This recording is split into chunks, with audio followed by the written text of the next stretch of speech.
In many an African society, women marginalization has for ages been a common denominator in the conduct of social affairs. But revolutionary measures in the last decade of the 20th century have resulted in the installation of legal and policy provisions to achieve gender parity at all levels of society. Empowering women through education. And while affirmative action has been institutionalized, countries are still facing several challenges, but the major one is the perceived gender war, a scenario that Rwanda has successfully navigated to achieve impressive gender balance. So the approach we took for our side is to involve men and take this challenge as the challenge of the society, in trying to sit down and work for the strategies to come up with what can be done. It has become a normal thing in our country that whenever there is an opportunity, it is not an opportunity for women or for men. It is whoever is capable. More than 70% women in the Supreme Court, 56% in Parliament, and 38% in Cabinet. Oda Gasinjizwa is the head of the Gender Monitoring Office. What we call the National Women Council. And the National Women Council elects 24 women.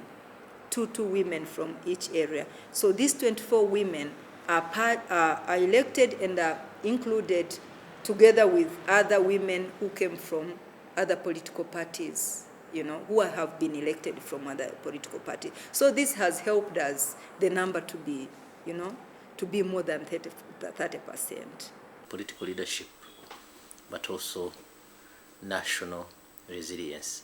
Rwandese, when they are committed to do something, you find they have that strength, that drive, pushing them to succeed despite a lot of challenges and difficulties. Rwanda has put in place several legislative and institutional mechanisms to ensure women and youth empowerment does not eclipse but rather results in a fair balance.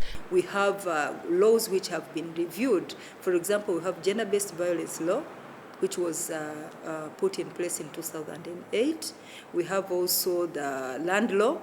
This land law is very interesting and very good in implementing the gender equality, because women and men have the equal right on land. Inheritance and succession law. This law also is a very important law because it gives an opportunity to both men and girls and boys to inherit from their parents.